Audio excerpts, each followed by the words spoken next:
Yeah, what's going on, guys? OTB Mac here with Sports FBI Blowout Alert. The link for Blowout Alert is in the descriptions tab. This is a tutorial video on the EV scanner, how to get better reads, how to understand the EV behind things, and just being an EV player, what you're really looking for is plus money plays with good implied probability. Look, this one here, implied probability, Cody Bellinger to strike out 2 times today, is plus 600 on FanDuel. What's the odds Cody Bellinger strikes out twice? It's fairly good, right? He's hit that at 50% of the time. The books have it priced at 14% on an implied probability. So that's something where, like, guys, okay, I have $100 today. I am going to play my little $20 and $30 play on some things I feel confident about. Maybe a 2-leg with, I don't know, let's call it the Detroit Tigers and the Miami Marlins, right? And you go ahead and you put $25 on that. Now, your hope is that that's going to be your lock, that's your backbone, that's your play that you feel good about. Now you take those other $50 and you start taking plays like this, and you're chasing implied probability wins. When you see a capper with a 35 win record and a 55 loss record, but he's in profit, it's because he is on EV plays. It's because he has stacked his lineup daily. His daily wagers, he has things that pay, 6x on $10. So that $60 bet that he has on the Yankees when it loses, if this cashes, he's even. And it's way less risk. I've said the story a million times. I knew a guy who put out 1,000 bets a month, and he did not have a winning record at any point, but he was always making 10 grand.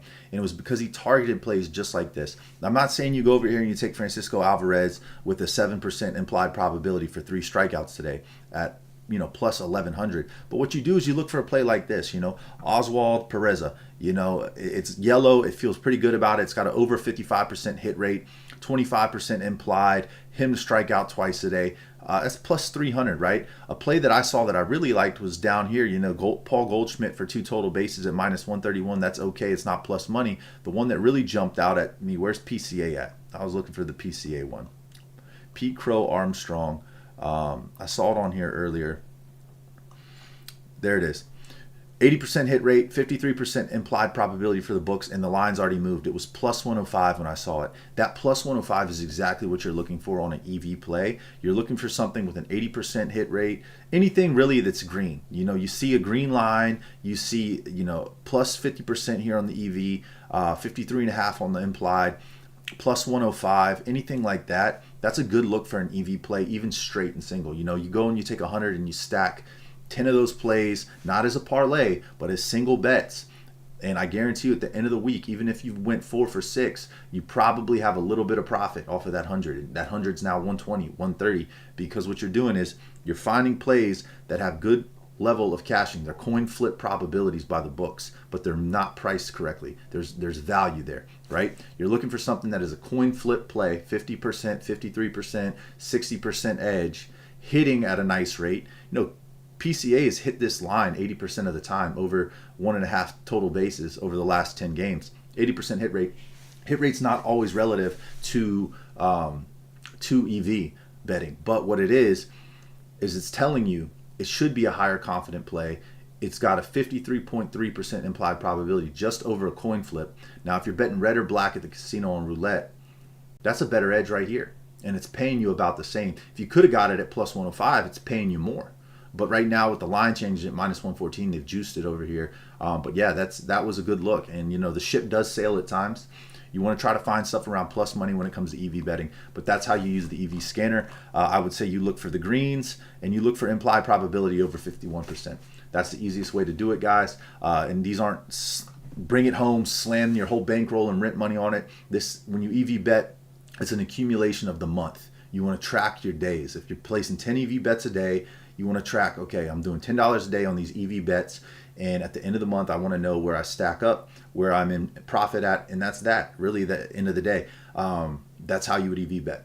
All right, it's not the same as going on over and playing a game line when you're EV betting props like this. You just kind of try to take a look and find what's hitting at a nice hit rate. Brett Batty over one hit 90% of the time, 56.5% implied at minus 130. I wish the price was a little bit better. But yeah, that's something that you could do. You could take that and pair it with another play. That's something else that you can do. Two legs. The guy I was talking about that did $1,000 a month, he did a ton of two legs. Like that. Maybe he would go Brett Batty for a hit on a two leg, and then he would go and take that PCA for over 1.5 total bases. There you go. He throws $10 at it. Now the $10 turns into 25. And by the next thing you know, at the end of the month, it doesn't feel like a lot, but you started with 100 and you did the same thing, putting 10 out every single day. And now you have, I don't know, $200, $300, $400. Profit is profit. And pretty much that's what it was. He would have $10,000 spread out between 7 different sports books. Then he would just pepper the hell out of EV plays only. And he would do that off of Odds Jam. This is the same type of stuff that we have here on Blowout Alert, giving you great reads on EV plays, giving you great reads on the money lines with the engine edges. Today it's saying take the Chicago Cubs at minus 114, that they have the engine edge. I do agree with that one. That's another reason why I do this show. I come on here to talk and kind of give you my takes and my leans, whether I agree with the engine edge or not. Because sometimes, the eye test to me is still a valuable thing that AI just can't do. It's something that it doesn't matter how much data you have. There are certain things with the eye test that are just why handicappers exist. We understand. We're looking at the numbers. We're seeing how those numbers are translating to the games. And I can sit here and watch game film all day, but it really doesn't make a difference if you're paying too much juice for a bad team. And currently, that perfect example of that is the Braves. Braves could easily win this thing today, but it's minus 168. The juice isn't worth the squeeze for how they have performed. They've been inconsistent. It's kind of the same with the Yankees. The Yankees have looked a lot better. If you watch my last show, I did just say take the run line here on the Yankees, but that's where the value's at. I don't want to play them at minus 162 for how inconsistent they have been. I want to get the most return on my dollars. So with that said, that minus 1.5 is, if you're going to be on the Yankee side of things, that's where you want to be at. Washington Nationals do have a run edge differential, but guys, that's pretty much it. That's how the EV scanner works. You're going to look for green. If you did want to take a shot at something like Francisco Alvarez's strikeout for 3 times today, put $10 on the plus 1180, you can. I think I would prefer to play the Cody Bellinger for 2 strikeouts at plus 600. I think that's a much better read at 14% implied probability with a 50% hit rate over the last 10 games. 6x my $10 for 2 strikeouts. He's at the top of the order. I think he's number 4 in the batting order. He'll get 4 plate appearances, maybe 5. So you'll have an opportunity for him to strike out twice. So yeah, that's where I'm at with this one, guys. I appreciate you tuning in. Make sure to sign up. Make sure to drop a like. And yeah, I'll see y'all next time. Book the one way.